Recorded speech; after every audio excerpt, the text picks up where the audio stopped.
What happened? How'd that all go down? Were they looking for, or was it blind casting, or like what happened?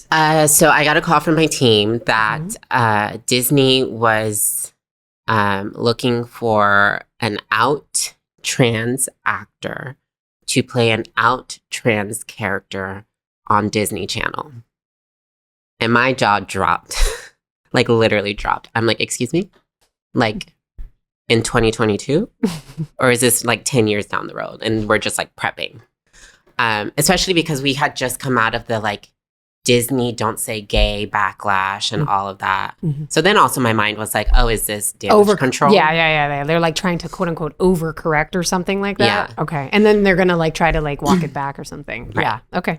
And so they asked me if I would be interested in auditioning. I said, hell yeah. I'm like, do you not understand? I was like the biggest Disney fan. And then they told me the show, that it was going to be Raven's Home, which is, you know, a continuation of basically That's So Raven. And I literally, like, my mind went so blank because I told Raven this story, like literally like on set, leaving from the COVID tent when we were getting COVID tested. We were wearing these like hideous orange bob wigs because we're like in disguise for that episode. I was like, you don't understand like what this is like for me to step on this set. That is the set of my... Oh, it's like the literal set too, isn't it? It's like the Chill Grill. Yeah, because they went back to the original set. They went back to San Francisco. Yeah.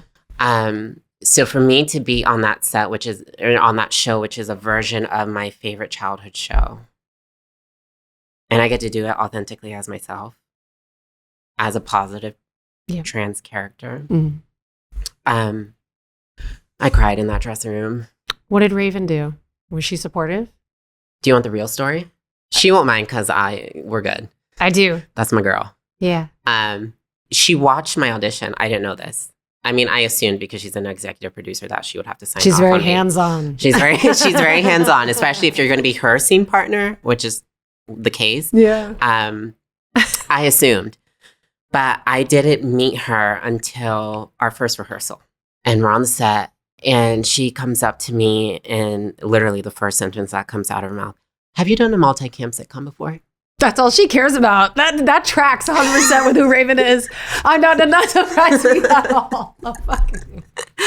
She's like, are you slow? Are you going to slow me down? Literally. And I am mad at her for it because her name's on that show. It's true. That's her legacy. Man. And I said, no.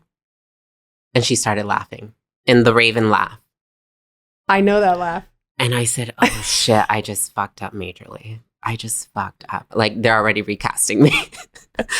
But she was very sweet once she finished laughing because she laughed for a good minute. Cackle. It's more like a cackle. Yeah.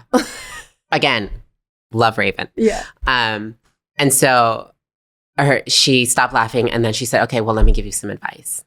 And you better listen to that advice. Oh, yeah. Okay. And it was good advice. Yeah. She just gave me the rundown. She was like, you know, you're not mic'd. You have to project. The cameras aren't going to follow you. Make sure you know where you're delivering your line. This is like live theater. Like, be funny. Use your body. Timing. Keep up. Keep up, bitch. And I did. Of course you did. I did. Because you're like, bitch, I've been acting my whole life. This whole world is a theater for me. I mean, I'm telling you, Raven is a completely different level. It's insane watching her. I tried to tell people. I did a whole YouTube video about it. It is I don't think nobody will ever fully understand until they watch it in person. Agreed. The amount of talent in that body is insane. So did the rehearsal that whole week because it takes a week for one episode of that whole week of like rehearsals and fittings and all that. She was very distant. Very distant. She wasn't rude. She wasn't mean. She was welcoming, but she was very much, I'm here to do a job. This is my job. My name's on the show. I'm here to get it done and get out. I know exactly what you're talking about. I've sat in on the read-throughs because I was looking to shadow to direct at Disney, and that's been very difficult. And Raven directing is a completely different beast. Okay. Like when we're doing episodes where Raven's directing, that's a whole different beast.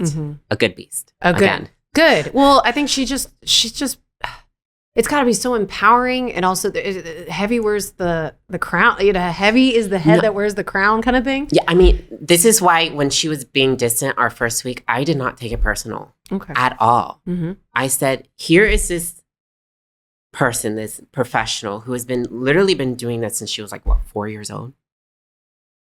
I think younger. Probably younger. I think so. Yeah, she was younger on Cosby, right? Mm-hmm. I think so. Nonstop since that. She's used to so many people and new people coming in and out. That's true. She's used to people using her, trying to take advantage of her name, her status, all of that.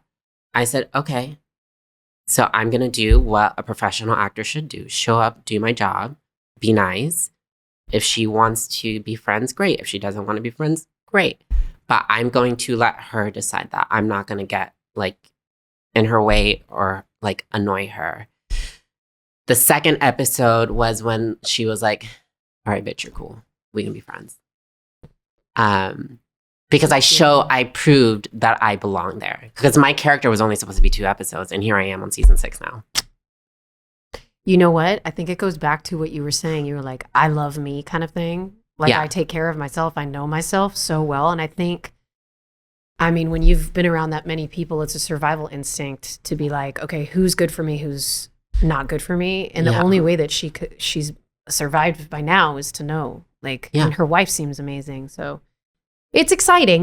When I saw Raven come out and I sat back, I knew when she was not out. And it's been wild to see Disney's reaction and acceptance of it. And it's wild.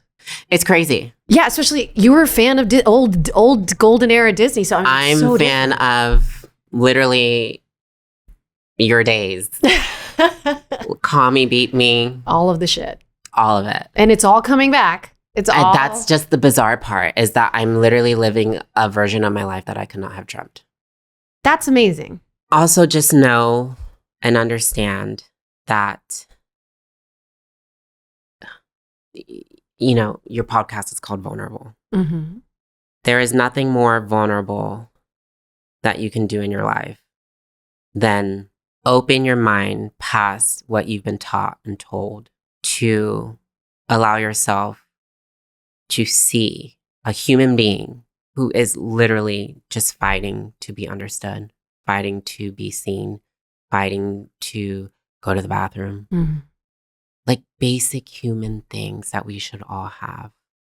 And the only reason we don't have it, or the only reason why people keep trying to strip it away from us, there are many reasons, but one of the biggest ones is that, at least this is how I feel, trans people hold a mirror to everybody else that makes them look into themselves and realize how they are failing themselves. And that makes them uncomfortable with us. Because how could a person who lives in a world that has all these laws, that has media telling the world it's okay to brutalize this group of people, to make jokes of them, an administration that does the same, how could this group of people still get up out of their beds, live their lives happily, or at least try to, be firm in who they are and not waver in it, even if you hold a gun to them? And the reality is that most people on this planet can't even get out of a marriage that they don't want to be in. That's true. They're very limited. Their emotional IQ. Get out of a job they don't want to be in. Mm-hmm. Yep. Their parents have told them they have to live a certain life, and they go to their grave literally miserable and have wasted their life on someone else's dream and plan for them. And here is a trans person, who has none of the support, none of the means, none of the tools that the rest of the world has to achieve that place of aligning yourself with who you are and being proud of it and using it to let your life flourish into what it's meant to be. And yet we still do it. Mm-hmm. We still do it. And we risk our lives to do it. Thanks so much for checking out this clip for the Vulnerable podcast. For the full episode, go ahead and check out my YouTube channel. That link is in the description. Thanks again.